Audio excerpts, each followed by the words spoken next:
Sorte de star montante du milieu face à un adversaire brésilien du nom de Bruno Nunes. Ça va être un sacré test pour Noah ce soir dans le combat vedette. Oui, ça va être un gros test pour lui. Noah, qui est un vétéran du Bellator, a un adversaire très solide en face de lui. Et je pense que ça va être un combat qui va s'annoncer explosif et de très haut niveau. Un autre combat qu'on attend tous, c'est les débuts en professionnel du français Léon Zamouangana, si je ne me trompe pas. C'est ça, Zamouangana, ouais. Alors vous m'en avez beaucoup parlé un petit peu en antenne, vous m'avez dit que c'était vraiment un type à suivre. Il faut vraiment suivre son début de carrière qui va être explosif. Il a un très gros parcours en amateur. Il a montré très vite qu'il avait un très gros niveau. Il a un style qui est vraiment atypique, qui est vraiment esthétique. Et franchement, il ne faut pas cligner des yeux quand il combat parce que ça peut aller très vite. Il affrontera Amin Bouaza tout à l'heure sur la carte principale dans la catégorie des moins de 68 kg. On aura aussi un autre affrontement international avec l'Italien Kevin Caperna face à Abderrahim Mazouari. Ça, ce sera pour tout à l'heure. Mais avant ça, on va se focaliser sur le début de la soirée avec les combats amateurs. On démarre tout de suite avec Ibrahim Boudalaï face à Alexander Migas. Alors là aussi, c'est un combat international. Un Français face à un Ukrainien. Oui, alors on peut voir actuellement le premier combattant qui est en train de se faire mettre de la vaseline pour éviter les coups durs, pour que les coups glissent. On voit à côté Nayeb Ezam qui est son coach, qui est aussi un Français assez renommé et qui a un très gros niveau, que ce soit au sol ou en pied-point. Donc, alors, à l'écran, c'est Ibrahim Boudalaï. C'est son deuxième combat chez les amateurs. Il est à 1-0. Il avait remporté une décision unanime l'année dernière à Annecy. Alors ce qui est intéressant avec Boudalaï, c'est que je lui ai demandé un petit peu avant l'événement, je lui ai dit mais c'est quoi ton club? Il m'a dit j'ai pas de club, je représente la Team Strangler ce soir. La Team Strangler de Montreuil. Strangler qui est d'ailleurs le surnom du coach dont je vous ai parlé juste avant, qui est Nayeb Ezam. C'est pour ça qu'il est accompagné de Nayeb ce soir. Alors, on va voir ce que ça donne pour lui. Ibrahim Boudalaï qui avait l'air assez détendu, je ne vous le cache pas.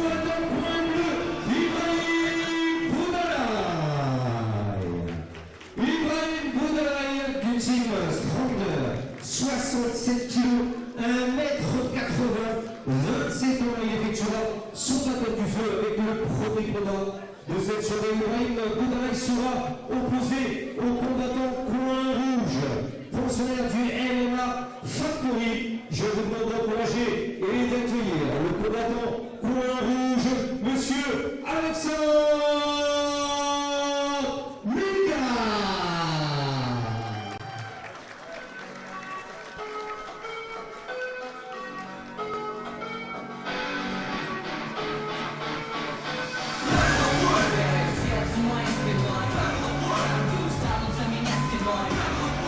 Vous avez remarqué Ryan, notre ami le speaker Tarek, il n'a pas utilisé son accent ukrainien, il l'a appelé Alexandre, alors c'est Alexander. Exactement. Alexander Migas. Exactement, il n'a pas voulu prendre l'accent ukrainien, mais effectivement son nom c'est Alexander, comme l'actuel champion du monde de boxe d'ailleurs, Alexander Usyk. Alexander Migas qui est donc représentant l'Ukraine, ça fait 1 an et demi qu'il habite en France. Il maîtrise déjà bien la langue et il maîtrise aussi tous ses talents dans la cage. Il y a déjà 5 combats chez les amateurs, 2 victoires, 3 défaites. Et il s'entraîne à l'US Métro à Paris. l'US Métro de Johnny Frachet.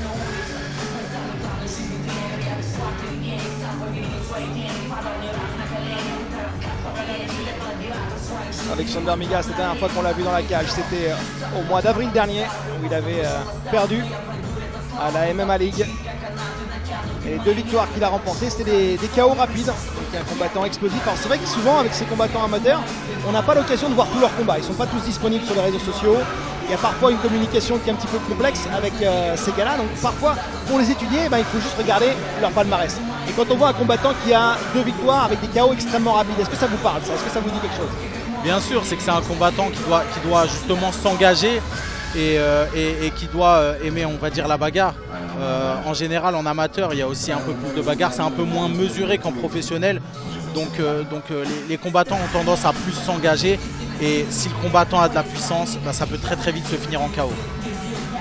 Ce qu'on remarque surtout aussi chez les amateurs, c'est que c'est des rounds très courts et parfois ils sont explosifs dès le début. Souvent, et certains même se crament dans les 3 premières minutes parce qu'ils veulent tellement en faire, tellement en montrer, qu'ils confondent vitesse et précipitation. Et ça, que c'est au travail des coachs, j'imagine, de savoir peut-être un petit peu calmer les ardeurs de leurs combattants. Bien sûr, c'est aux coachs de canaliser leurs combattants. Et puis de leur demander de combattre intelligemment et de parfois réserver un peu l'énergie pour les rounds suivants. On laisse la parole à Tarek pour la présentation officielle de ce premier combat de la soirée. 66 kg 100 pour monsieur Alexandre Migas, 1m80, 18 ans. Il a à son actif 5 combats, 2 victoires, 3 défaites. Premier combat amateur de cette soirée en 3 rounds de 3 minutes.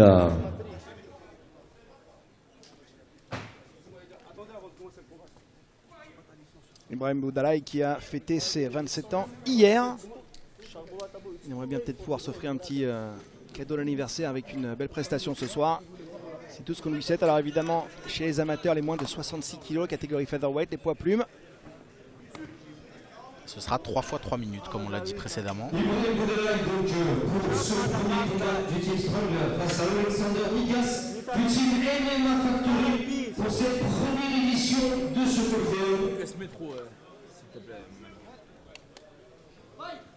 Début de la première reprise.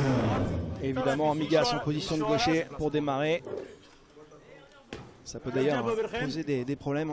J'imagine c'est peut-être plus compliqué pour un Boudalaï de pouvoir s'appréhender avec un gaucher. Ça peut être un problème en particulier chez les amateurs.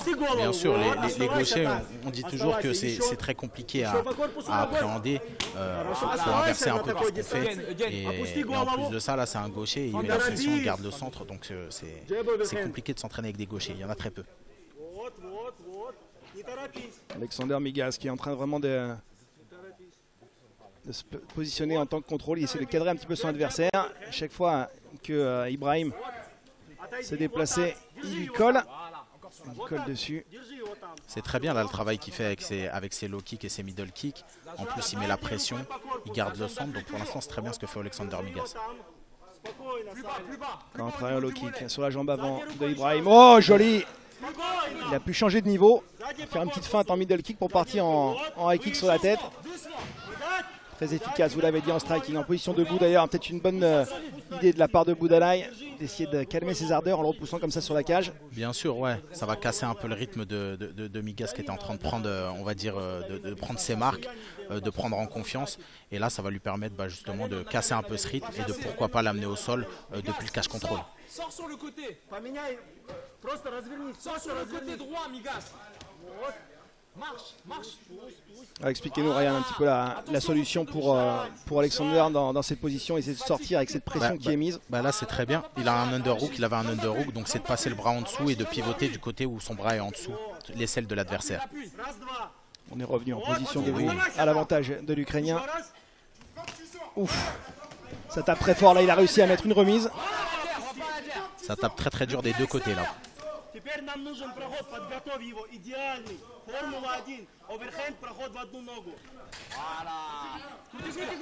Elle n'était pas forcément... Oui, très bien ça. Ouais, mais elle n'était pas forcément très bien camouflée, on va dire, cette amenée au sol. Elle n'était pas très bien camouflée, mais il s'est bien adapté dans son changement de direction sur la lutte. C'est-à-dire qu'à la base il allait tout droit et qu'il a avec sa tête changé de direction afin de l'amener au sol, donc c'est très bien. Le takedown qui est validé du côté de Migas.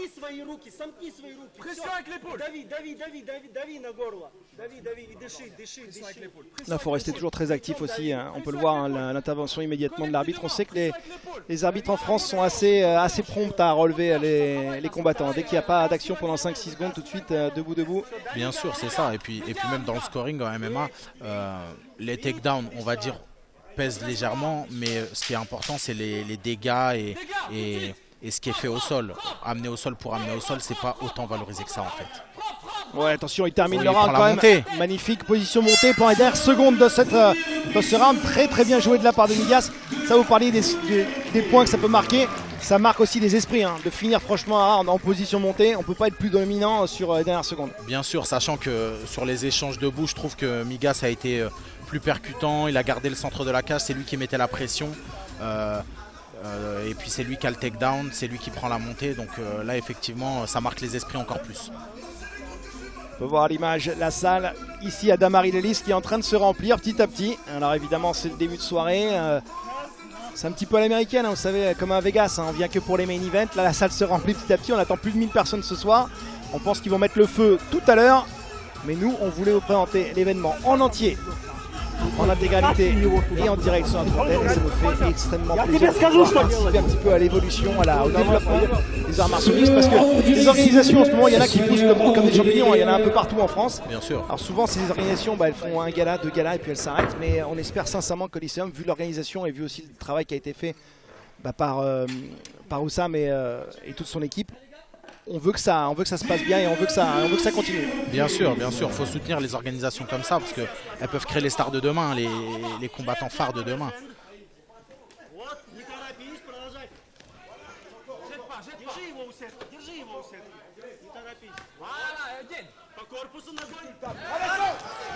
Oh, il a glissé. Il a essayé de profiter évidemment d'une petite glissade. Boudala et ça l'a amené nulle part. Oui, la même chose que tout à l'heure en fait, quasiment au même endroit. Hey, oui. Pas mal. Il l'a soulevé, il l'a projeté, arraché du sol. Encore une fois, il l'a amené au sol de Migas, juste devant nous. C'est très très bien fait, ça a été fait un peu tout en puissance. Mais j'ai envie de dire, c'est à l'image de ce combat, il y a énormément d'engagement et ça va très très fort.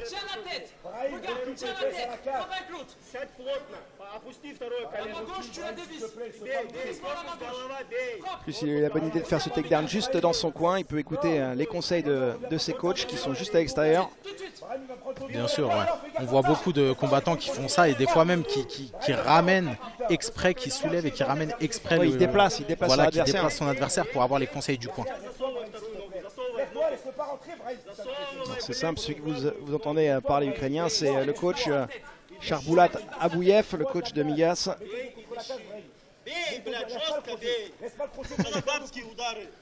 Ah, ça passe, regardez-moi ça, des petits coups de poing. On va essayer un petit peu de poivrer le visage de Boudala pour le faire réagir. Aussi pour montrer à l'arbitre qu'on est toujours actif. C'est frustrant parce que ce genre de frappe, c'est pas ça qui va vraiment vous faire du mal, ni vous mettre KO. C'est ça, c'est pas des frappes qui vont mettre KO, mais c'est des frappes qui gênent et qui empêchent aussi de respirer normalement. Donc ça crame un peu de l'énergie d'avoir quelqu'un sur soi, même à mettre des coups qui sont pas très significatifs. C'est quand même embêtant. Et là, il a fait l'effort de se relever, c'est quand même très bien. Là maintenant, il faut qu'il travaille sur les mains, qu'il fasse lâcher les mains de Alexander Migas afin de pouvoir reprendre au moins le clinch.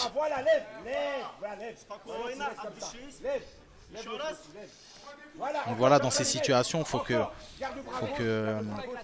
alors le combattant point bleu, faut que Ibrahim, excusez-moi, faut que Ibrahim passe une main en dessous. Voilà, c'est ce qu'il a fait avec sa main gauche et que là du coup qui pivote.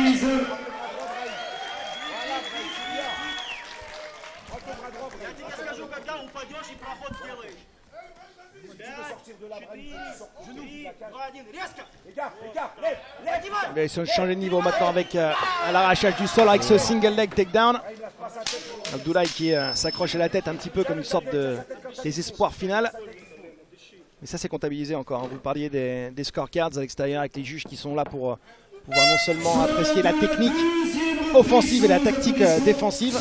Mais même si vous pensez que les takedowns c'est peut-être pas forcément ce qui score le plus, mais ça montre quand même une domination. Bien sûr, sachant que dans les échanges en pied-point, c'était Migas qui était le plus percutant, qui avait les frappes les plus significatives. Et puis en plus de ça, ouais, c'est lui qui a dominé, que ce soit en cash control, que ce soit en lutte. Et puis il faut prendre en compte quelque chose, c'est que les juges sont humains, c'est-à-dire qu'à partir du moment où il y a quelque chose d'impressionnant, ça va les marquer aussi.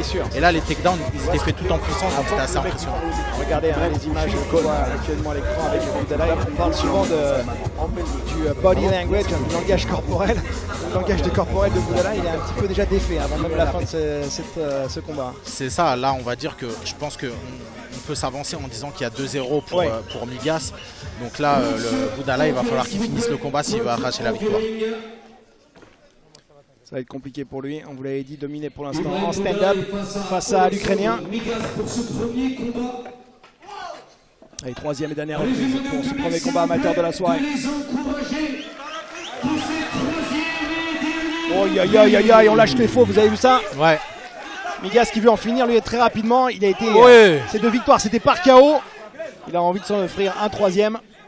Ah, ça tape très très dur du côté Migas. Hein. Et beau middle.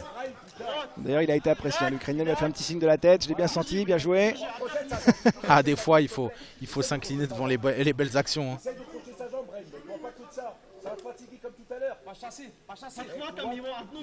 On est dans l'opération inversée. Hein. Tout à l'heure, avec cette fois-ci, c'est. Oh oui, Hey Arai Goshi.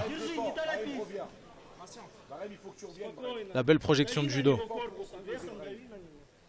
C'est que Ryan, vous venez du judo. C'est comme ça que vous êtes un petit peu entré dans les arts martiaux et l'évolution vers les arts martiaux mixtes. Oh là là, il prend la montée. Et il est en position montée. Oh oui, le ground and pound. Il donne son dos. Ça tape très fort, il est obligé de se retourner. L'étranglement arrière. Il va y avoir un rear naked choke, un étranglement arrière tenté par Alexander Migas. Ah, c'est plus une question. Terminé. C'est terminé. Aïe aïe aïe. Eh ouais. Première victoire par soumission en plus pour Alexander Migas. Alors je vous cache pas le résultat final. La victoire de l'Ukrainien ne me surprend pas. Et peut-être la manière, c'était pas forcément comme ça qu'on l'attendait. C'est ça, on s'attendait pas forcément à une victoire par étranglement, mais aujourd'hui les combattants sont complets. C'est fini entre guillemets les oppositions de style. Chaque combattant sait un peu tout faire. Et là donc il a pris la montée suite à sa projection de judo. Il a pris la montée, l'adversaire a donné le dos, il a saisi l'opportunité, il l'a soumis. On a pu remarquer quand même que cette transition, justement la montée dos, étranglement arrière, était assez basique au final. Elle est passée crème. On a presque eu l'impression que Boudala il avait un peu baissé les bras. On l'a vu quand il était sur le tabouret à la fin du deuxième, son cœur n'était pas dedans, j'ai l'impression. Bien sûr, et puis il a commencé le round, on va dire 3 secondes après son adversaire, étant donné qu'il s'est mis en garde que très tard. Mais c'est une réaction malheureusement qui est mauvaise, mais qui est souvent visible en fait de la part d'un adversaire qui a perdu le début du combat. Allez, direction le centre de la cage pour la décision officielle.